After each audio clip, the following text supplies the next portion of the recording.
Because when you're talking about impeachment, you're talking about high crimes or misdemeanors.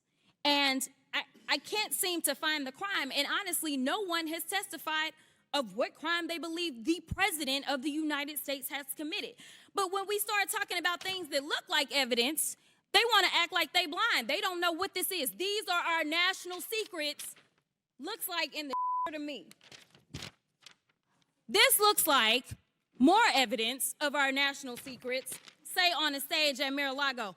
When we're talking about somebody that's committed high crimes, it's at least indictments. Let's say 32 counts related to unauthorized retention of national security secrets, 7 counts related to obstructing the investigation, 3 false statements, 1 count of conspiracy to defraud the United States, falsifying business records, conspiracy to defraud the United States, 2 counts related to efforts to obstruct the vote certification proceedings, 1 count of conspiracy to violate civil rights, 23 counts related to forgery or false document statements, 8 counts related to soliciting, and I could go on because he's got 91 counts pending right now. But I will tell you what the president has been guilty of. He has unfortunately been guilty of loving his child unconditionally, and that is the only evidence that they have brought forward. And honestly, I hope and pray that my parents love me half as much as he loves his child. Until they find some evidence, we need to get back to the people's work, which means keeping this government open so that people don't go hungry in the streets of the United States. And I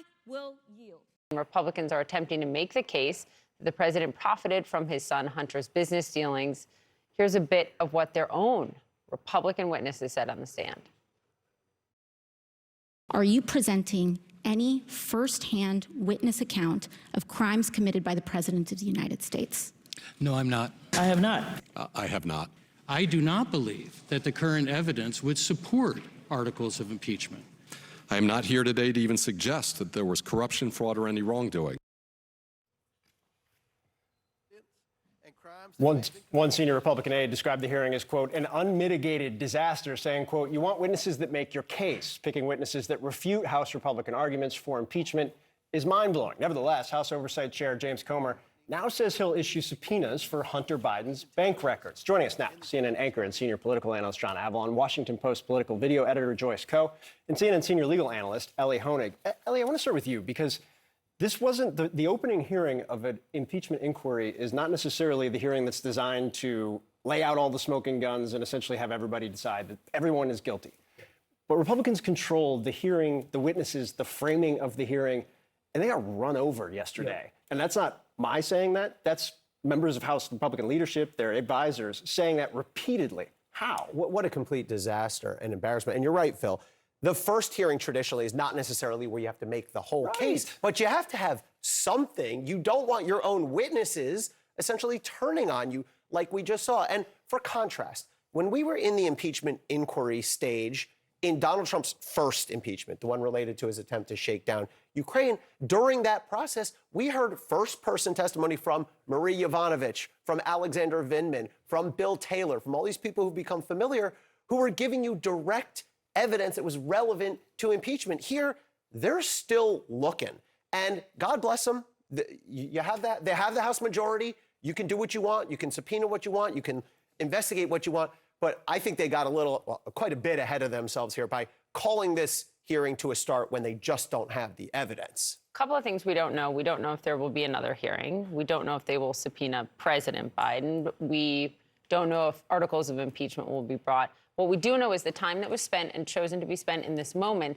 And what was interesting is the Chair Comer said yesterday, John, that this inquiry, this team, et cetera, is deemed essential, which means they will keep doing this work through a shutdown. It's essential for their short-term political purposes. It's not essential to the functioning of government, nor is it essential from any constitutional standard when it comes to actual impeachment. You know, Comer begins by saying there's a mountain of evidence, which is completely refuted by his own witnesses who say there's no direct evidence. He did talk about, I don't know if we have the sound, we'll play it later in the show for sure, but do you remember that moment when Comer talked about, and I'm paraphrasing here, 2 wire transfers from China at an important moment, right? I think those are things we need more details on.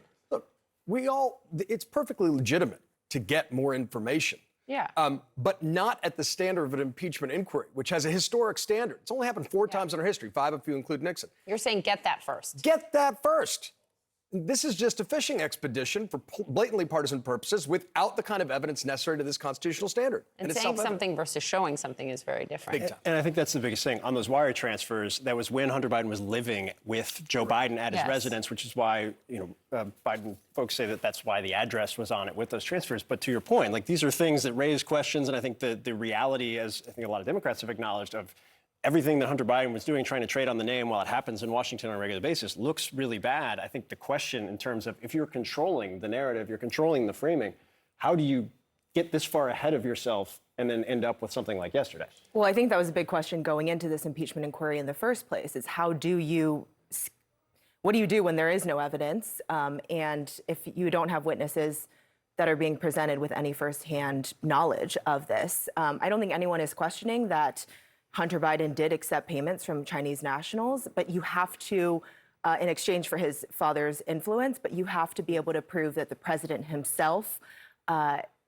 also used his power to then benefit his family and enrich his family. So, in talking to a lot of strategists, Democratic and Republican strategists, that is kind of the big question: is what do they do when they don't find any evidence, and what do they do when this does not amount to? If they don't find evidence, and what happens if this doesn't really amount to anything substantial? And to that point, there was some conspicuous sleight of hand, I think, going on by Representative Comer. In his opening statement, he kept on saying the Bidens or the Biden family, but he couldn't say, in any kind of good faith, linking to President Biden. And he kept talking about the mass of documents, thousands and thousands. Fine. I mean, I very much have an open mind. I'm curious. I want to see what they have. Do any of those wire transfers link up to anything? Right. But man, look before you leap. Can you give us, you're so good at always explaining this with the historical context. It's not normal to have this many impeachment inquiries in this short a span of time. Not remotely. I mean, the first impeachment inquiry is Andrew Johnson after the Civil War. The second, you got to fast forward 100 plus years to Richard Nixon.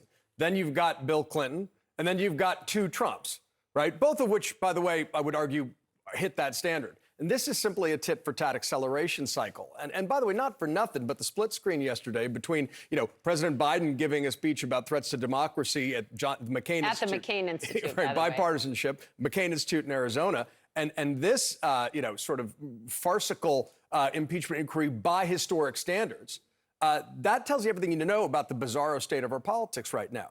Bizarro, specific term. Bizarro world. Yeah, that's a historical reference. Yes, it's very important to have that. To that point, and I'm glad that Joe brought this up. Watching the speech yesterday, knowing the preparations heading into the speech, let's take a listen to something that President Biden said.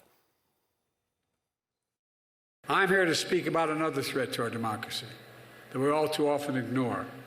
The threat to our political institutions, to our Constitution itself, and the very character of our nation. There's an extremist movement that does not share the basic beliefs in our democracy, the MAGA movement. But there's no question that today's Republican Party is driven and intimidated by MAGA Republican extremists. Trump says the Constitution gave him, quote, the right to do whatever he wants as president, end of quote. I've never heard a president say that in jest. Fourth speech from the president on democracy and on the stakes, really the through line from his campaign announcement in 2019 to now in his campaign in 2024.